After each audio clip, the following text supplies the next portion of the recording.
Hi, this is Pierre Sabak, unlocking the keys to the mysteries. Today we're going to be looking at analogical puns.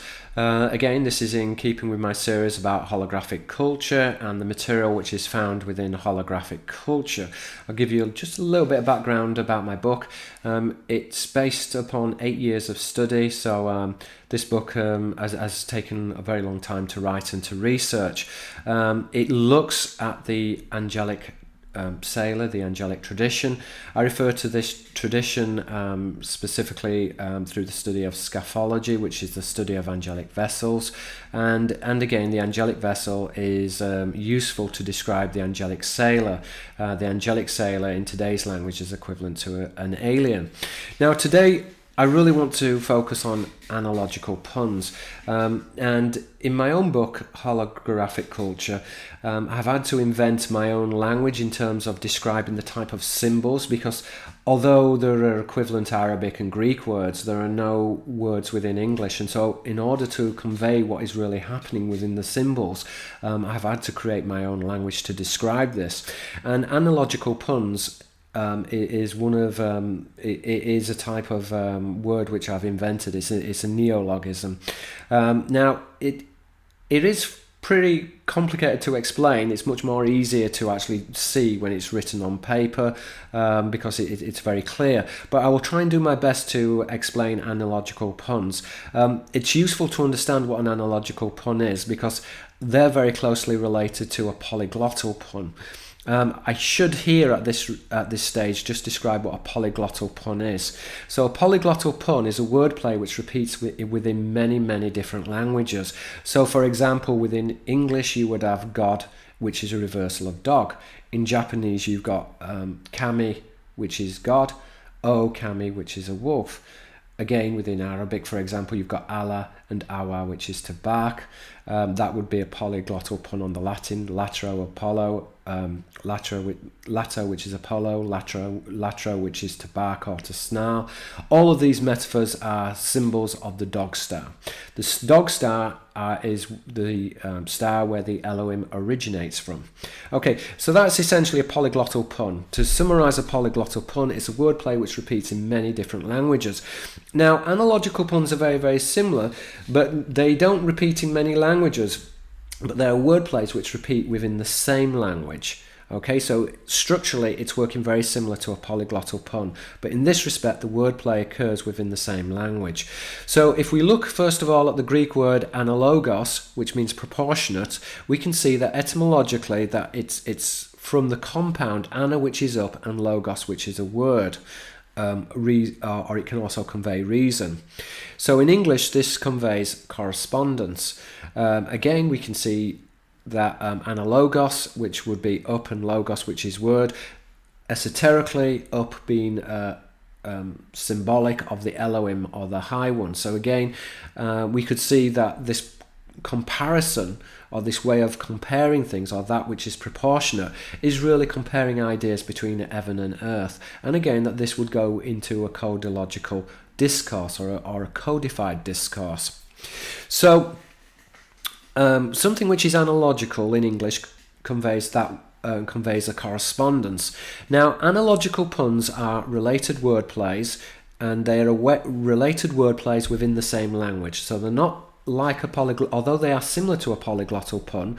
Polyglottal puns are wordplays represented within many different languages, whereas an analogical pun is found within the same language. Now, usually analogical puns are linked through phonetic, etymological, or morphological symbolism. So in other words, the closer a word is to words which are closer together in terms of their phonetics or sound are usually closer together in meaning. And this is really how paronomasia or wordplays work. It's through word association and etymology, which is the study of words. So morphological symbolism are wordplays which are compatible or agree with each other, and we're talking about here that they agree phonetically. If I was to give an example, brick is morphologically consistent with a block. The R and the L sound related within the Indo-European languages, so block and brick are etymologically related. Now, these word comparisons within religious symbolism are very useful, and this is why the priesthood studied language. And we see that within mythology, within religion, everything is encoded through paranomasia, or through the utilization of word codes and word plays. Now, I want to try and give you some examples of analogical symbolism, so that you can actually get your head around these ideas. Now, I'm going to use one root word which is used to convey relationships, or analogical relationships. Now, in the Greek, the word agoro is used to convey. Now, the word agoro informs the etymology of angelos, an angel. As we said, the L and the R are morphologically compatible. But we also see that there's an analogical relationship between agoro, which is to convey, and agios, which is a saint, one who is holy, is also related to agoro, which is to convey. Now, this is because that the bloodline of the saint within the very codified and secret discourses is closely related to an angelic lineage, a lineage which has been planted on this earth and which is covert. Now, also we can see that both the angel and the saint, as we said before, agoro to convey, angelos an angel, and agoro and agios, which is a saint, both coming from the word to convey, is linked to the word aegis, which is a shield. Now, the word shield is used in this context to refer to the shield of a divinity, but this is not a literal shield, because the shield is used as a metaphor of an angelic ship. So this is a circular ship or a vessel which is related to the angels. As I've made clear in other videos, within classical representation, the shield would be typically adorned on the side of a vessel, and an angelic vessel is a circular ship. This corresponds within the Semitic traditions of the Ophanim wheels, and we also find this also picked up within angelology as well. So, for example, the thrones, or the thrones is a word to represent an angel, but the thrones is a symbol of the throne chariot. The throne chariot is a wheel. The wheel is, in today's language, would be a flying saucer. So, if we look at the analogical correspondence, we see that the etymology of agoro to convey is related to angelos, an angel. It's also related to agios, a saint, and aegis, which is a shield or a flying saucer. So the aegis is a ship or a vessel used to represent the bloodline of a saint or an angel. And indeed, the shield is found within symbolism. When we look at noble bloodlines, or a scion, a scion in this respect would be a grafted lineage, and again is related to the etymology to graft. This grafted lineage is represented with a shield or a family shield. Now, the family shield is usually elevated, it's placed high up on the wall, because this represents an angelic lineage. It represents the Elohim, or the Benech Elohim, the sons of the gods. Now, I just want to therefore just go into a little into minutiae and just to have a look at some of the etymologies relating to agoro, which is to convey.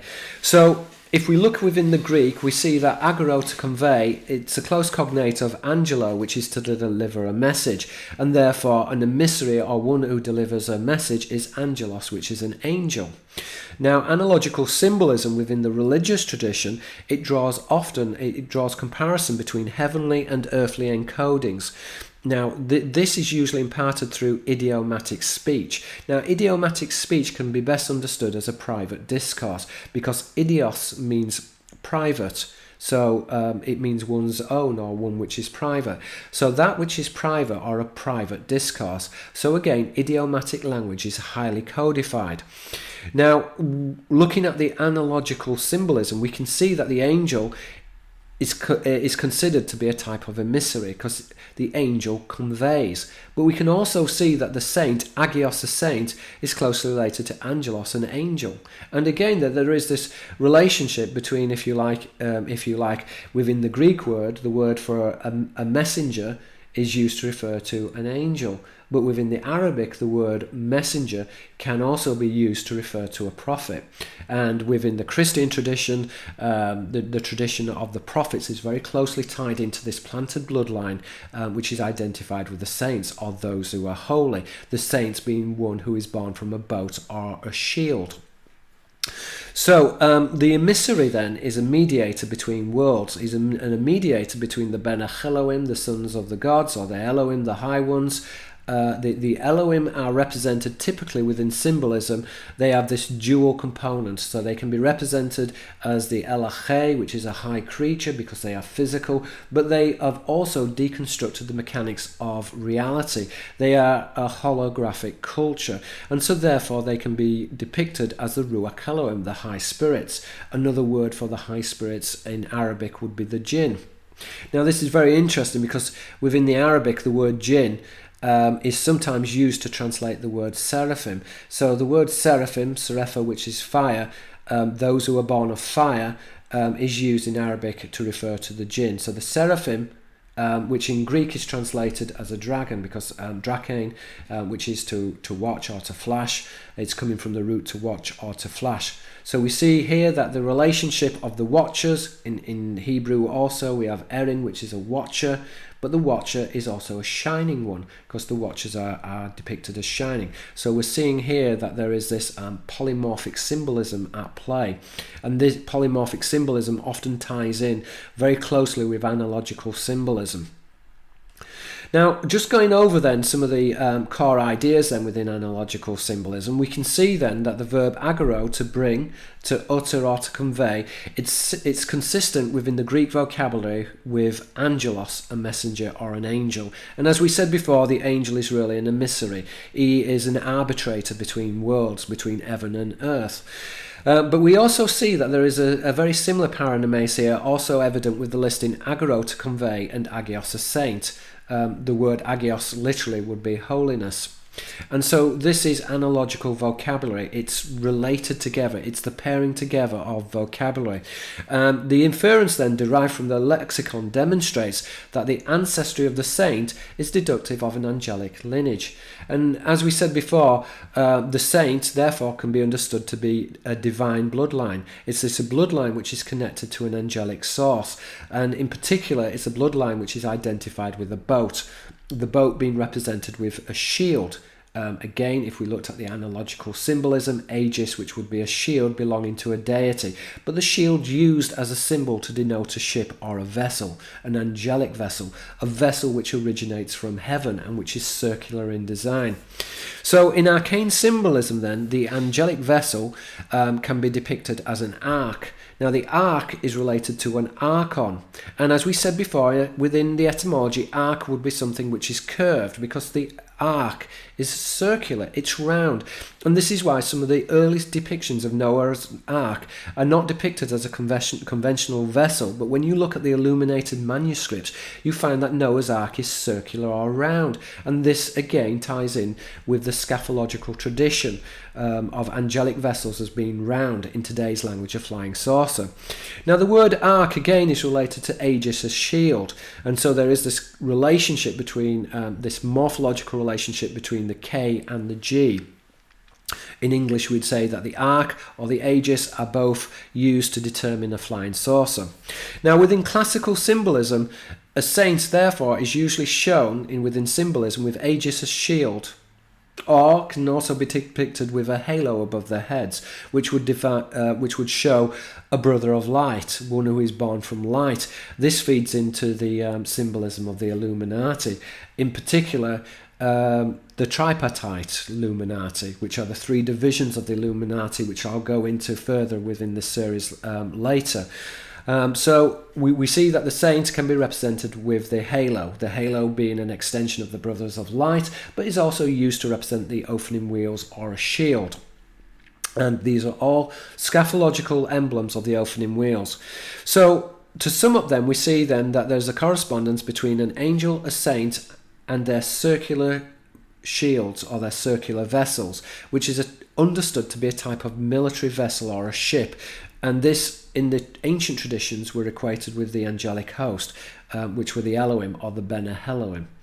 Okay, I just want to thank you. If you like this video, please subscribe. Thank you very much. Let's try and make this world a better place. Thank you very much. This is Pierre Sabak.